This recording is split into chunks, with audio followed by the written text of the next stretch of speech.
So guys hi, welcome back. स्वागत है आपका एक नई वीडियो में। तो आपको टाइटल देख के समझ में आ गई होगी कि वीडियो किस पे होने वाली है।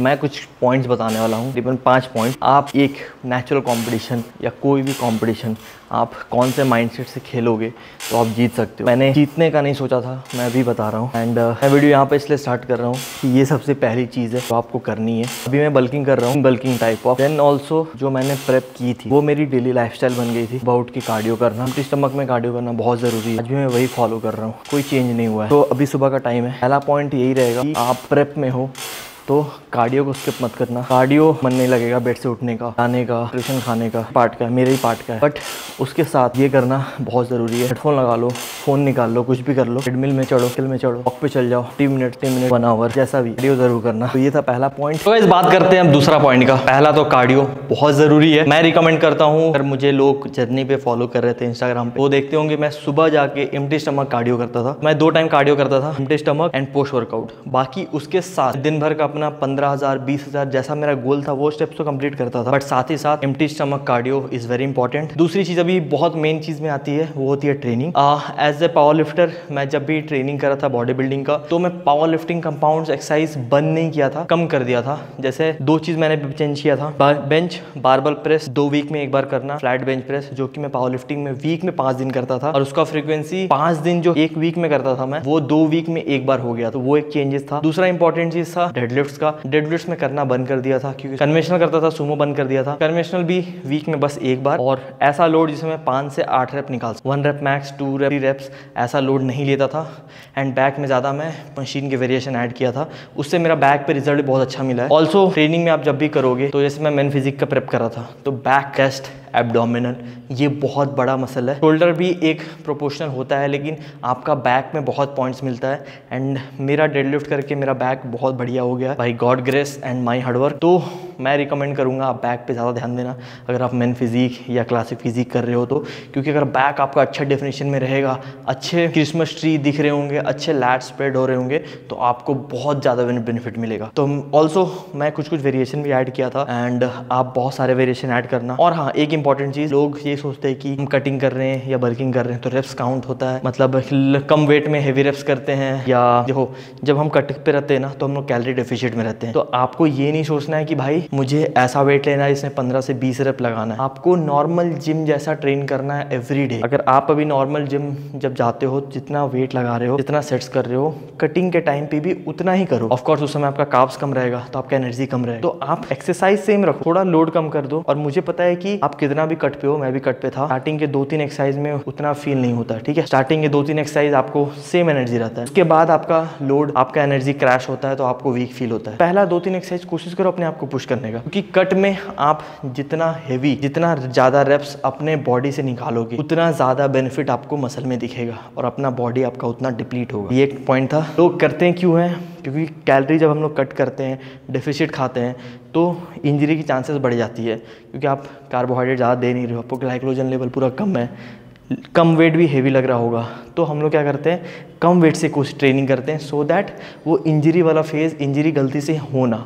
But as an power lifter आपको, कोई भी आप हो, आपको खुद से समझना है कि आपका बॉडी कैसा रिस्पॉन्स कर रहा है, कैसा आपको फील हो रहा है, आप वैसे कर सकते हो। तो ये एक्सरसाइज कर रहा हूँ मैं, ये लैट पुल डाउन मैंने ऐड किया था लास्ट 3-4 महीने से, एंड उसके लिए बहुत बेनिफिशियल एक्सरसाइज है। आपको दिखा देता हूँ मैं कैसे करता हूँ। मैं भी बैक स्टार्ट किया हूँ, तो मैं जो नया एक्सरसाइज है, जो वीक पार्ट है, उसको मैं सबसे पहले ट्रेन करता हूँ। यस, 1 2 3 4 5 6 7 8। तो ये एक्सरसाइज है लैट्स के लिए।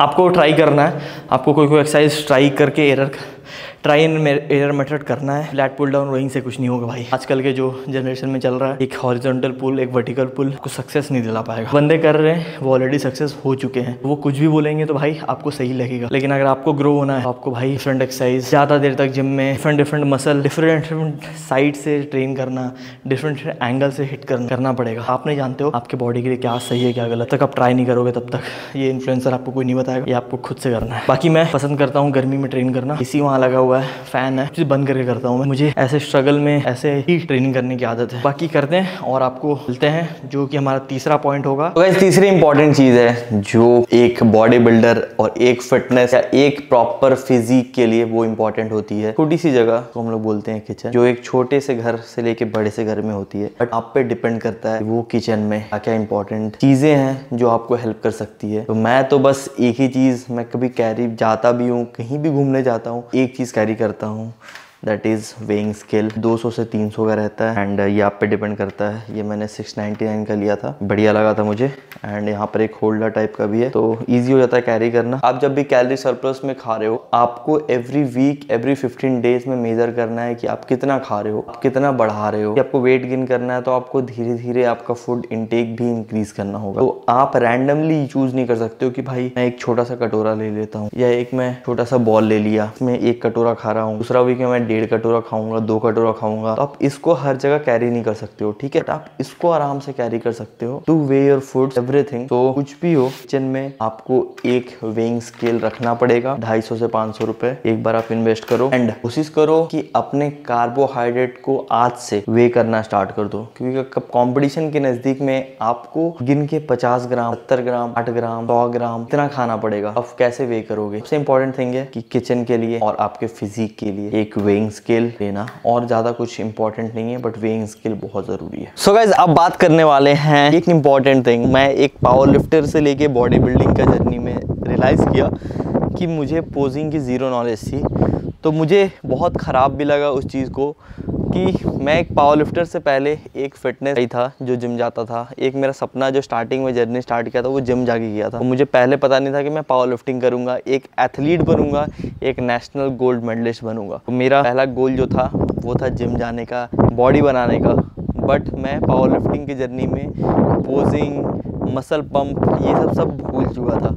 बट अब मैंने फिर से रियलाइज़ किया कि मैं जब भी ट्रेनिंग कर रहा हूँ, जब भी एक्सरसाइज कर रहा हूँ, मसल कॉन्ट्रैक्ट एंड पोजिंग बहुत ज़रूरी है। तो एक तो मेरे पास टाइम कम था, 6 महीने के टाइम पे मैं क्लासिक एंड मैन फिजिक दोनों पोजिंग में मुझे बढ़िया दिखना था एंड बढ़िया करना था।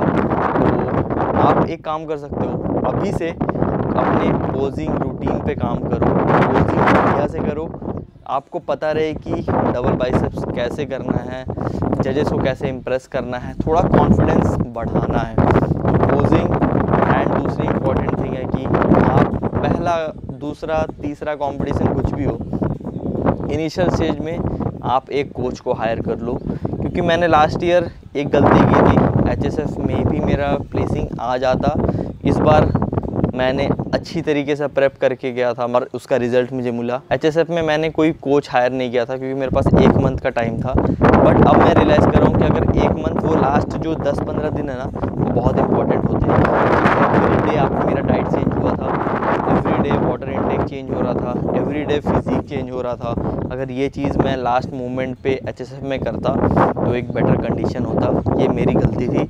मैंने सोचा कि मैं खुद से कर लूँगा सब चीज़, लेकिन आप याद रखो, आपको इम्पॉर्टेंट आपके लाइफ में एक कोच मैटर करता है आपको एक बेटर फिजिक देने के लिए। कि उस समय क्या होता है ना, आपकी इतनी लो कैलोरीज होती है, आपका दिमाग काम करना बंद हो जाएगा, आप अपने शरीर के बारे में सोच रहे हो। जिस दिन मैं चीट मील कर रहा था, मुझे लग नहीं रहा था कि मेरा कंडीशन फिजिक स्टेज पे ऐसा आएगा, लेकिन स्टेज पे बहुत बेटर कंडीशन आया उतना चीट करने के बाद। लोगों ने वीडियो नहीं देखा हो, जाके देख सकते हो। मैंने 7000 कैलोरीज खाया था चीट मील के डे में, कॉम्पिटिशन से 2 दिन पहले।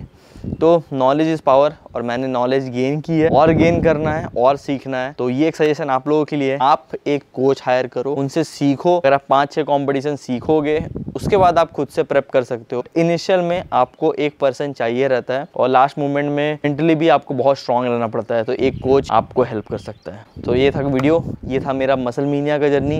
होप आपको पसंद आया होगा। एंड ये सारे पॉइंट्स आप अपने लाइफ में, आप अपने कॉम्पिटिशन में, आप अपने जिम के रूटीन में ऐड कर सकते हो एंड एक बेटर फिजिक डेवलप कर सकते हो। Thank you for the love and support. Like, subscribe, share करके जाना चैनल पे नए हो तो, and please share the video, please like the channel and please support the channel. Bye.